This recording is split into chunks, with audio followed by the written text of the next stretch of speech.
Good morning. Nice to see everyone today. I'm here with my colleague, MP Gabriel. We want to speak briefly about the Prime Minister's splashy announcement yesterday about their claim that they're going to lower grocery prices. And I say that it's a claim because this isn't the first time that we've seen a big announcement from the Liberals that they're going to bring down grocery prices for Canadians. This is, of course, something that's very interesting to people right across this country. Everyone who's been to the grocery store knows that that it's a real struggle when you're shopping. Everyone's putting things back on the shelves. Prices continue to go up. It was just a year ago that the Prime Minister said that 1 year from then, grocery prices would come down. We know that that's not true, and that the Liberals have delivered the fastest growing food inflation in the G7. We know that 3 years ago, the finance minister hauled in the grocery CEOs and said that he tuned them up and that it would mean lower grocery prices for Canadians. Instead, Canada continues to have higher food price inflation than our neighbours in the United States. And every time the Liberals make a promise, Canadians hope that they're going to see some kind of relief. And this year, in 2026, when Canadians are paying $1,000 more for groceries than they were last year, their questions for Mr. Carney and his government are simple. When will their grocery prices go down as a result of his announcement yesterday? And by how much will their grocery prices go down as a result of his announcement from yesterday? I didn't see that in the announcement. And this is what Canadians are left with when the cameras are turned off and when the Prime Minister leaves the grocery store. Canadians go into the store and they see ever-rising prices. Now, Conservatives have said that we want to help the government lower food prices for Canadians. We've proposed that they take the tax off gas and diesel for the rest of the year. We know that that would save prices for truckers to help lower costs, and for Canadians who are filling up their cars to get to work and get to the grocery store and to take their kids to sporting activities. We said that they should eliminate their so-called clean fuel standard and eliminate their industrial carbon tax. These are taxes on producers. These are taxes on farmers. These are taxes on truckers, all of which are passed on to consumers. And the government taking part of our advice and temporarily pausing prices at the pumps are acknowledging the effect that these prices have on Canadians and the ability to address some of those pressures. And so we want them to do more of that and less of the inflationary spending that we saw yesterday. Because Canadians want results, Canadians need results, and that's what Conservatives are here to deliver. And I'll turn it over to my colleague, MP Artie. Merci. Merci d'être avec nous tout le monde. Écoutez, encore une fois, une belle annonce, une grande annonce des libéraux. Qui est encore de la poudre aux yeux. Les libéraux ont fait 11 annonces depuis 7 ans pour nous parler du coût de l'épicerie puis qu'ils allaient s'y attaquer. Et finalement, 7 ans plus tard, on se rend bien compte qu'il n'y a rien qui descend puis que leurs décisions font juste augmenter le prix de tout. En 2023, le ministre Champagne a promis de stabiliser le prix de l'épicerie avant l'Action de grâce. On est en 2026. C'est quoi les résultats qu'on a présentement en 2026, 3 ans plus tard? 38% des citoyens vivent une forme d'insécurité alimentaire. Ça, c'est près de 40% de la population qui, à chaque semaine, se demande s'ils vont être capables de manger. 28% ne sont pas capables de bien manger.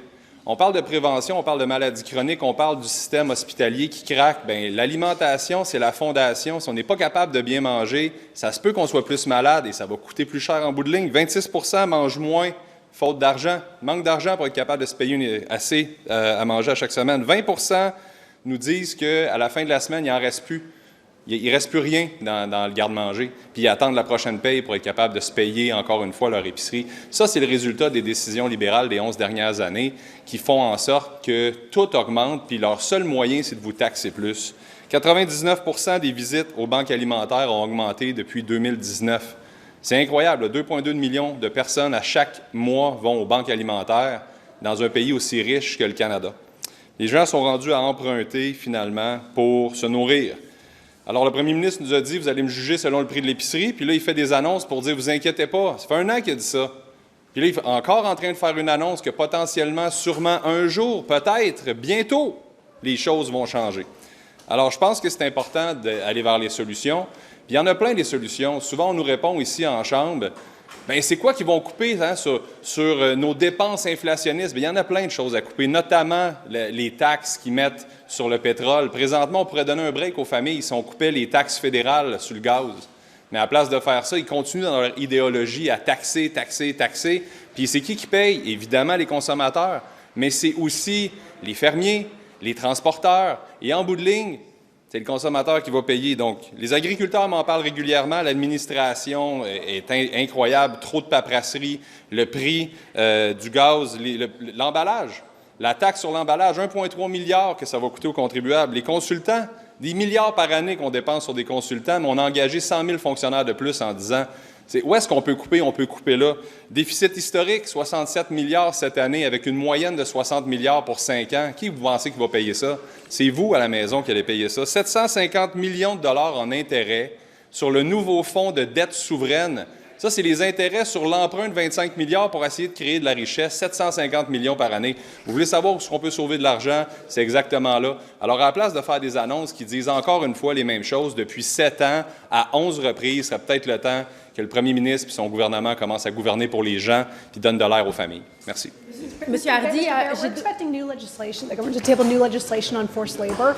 What exactly does your party want to see in it? Oh, we want to see that Canada is not going to be party to the importation or support of any goods or products that are the result of forced labor. And that's something that the government has said that we currently had in place. And now they're introducing legislation saying that it's going to do the very thing that they said they were already doing. So we'll look to see the details on that announcement, but this is a basic standard that reflects Canadians' principles and values, and that's that we're not going to import goods that are the product of forced labor. The government has called for Canada to move to the U.S. model, where companies have to prove that they did not use forced labor in order for shipments to come into the country.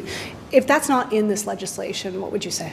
Well, we're going to have to see what is in the legislation, and we need to harmonize with our partners what those standards look like.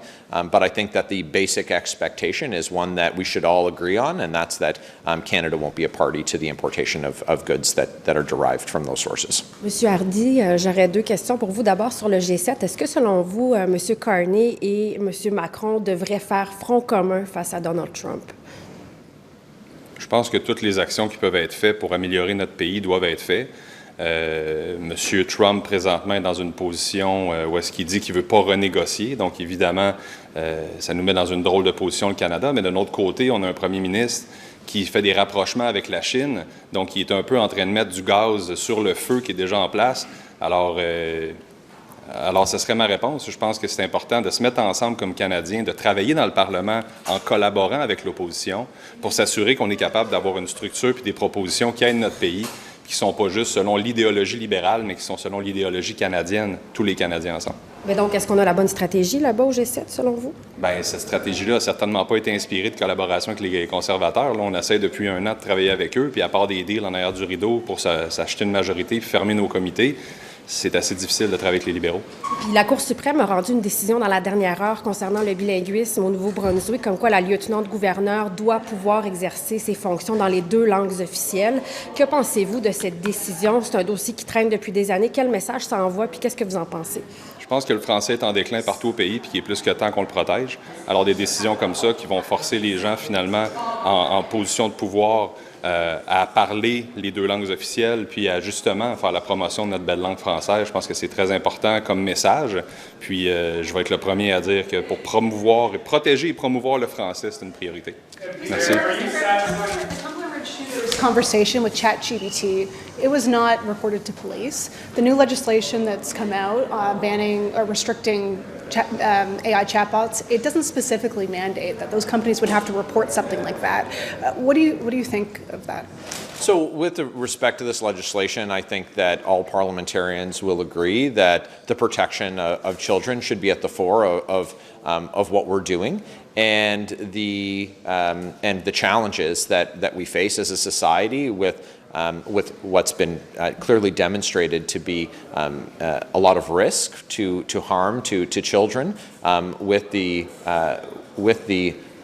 unmonitored and unmanaged use of some of these platforms, including different AI chatbots and social media platforms. And so what we want to see is legislation that supports those ends, that protects children, supports parents. And what we need to do is to study this bill very closely. It's different than any piece of legislation that we've seen previously. So the committee study is going to be important. We're going to need to hear from experts. We're going to need to hear from Canadians in industry, but also users, families, and see what it is that we need to keep children safe. What is law enforcement saying that they need to be able to do their job effectively? So with respect to any specific provision, this is something that when we get the bill into committee that we'll look closely at to make sure that what comes out the other side does exactly what we need to do, protects communities from exactly the kind of tragedy that you're mentioning. Last question. But broadly, do you think that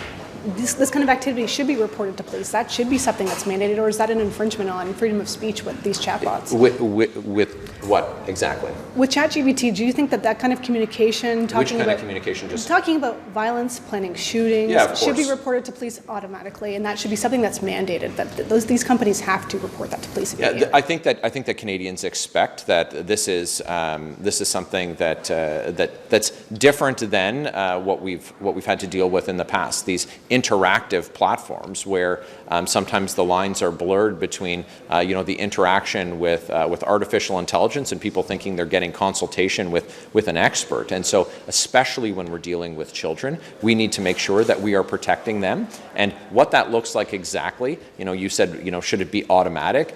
Are there teams that are reviewing it? Is it something that the commission that the Liberals have proposed has a mandate to determine how that mechanism works? That's what we're going to have to determine in committee. But I think, again, that the expectation is that we're creating a framework where we protect children, where we protect communities, and any opportunity where we have to protect people from self-harm, I think that we should take that. Are you satisfied with Mr. Champagne's testimony on Alto?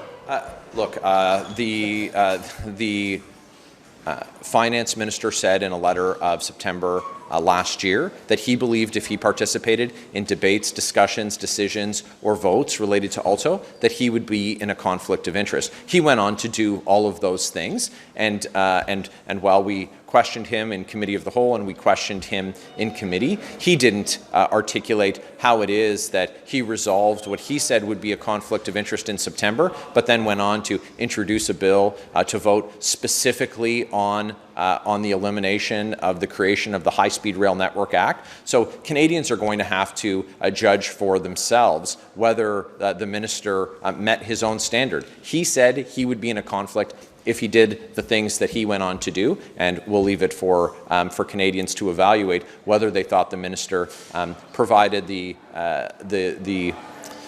most comprehensive and complete answers in his testimony yesterday, because it's inconsistent with his own words last September. Thank you very much. Thanks. Have a great day.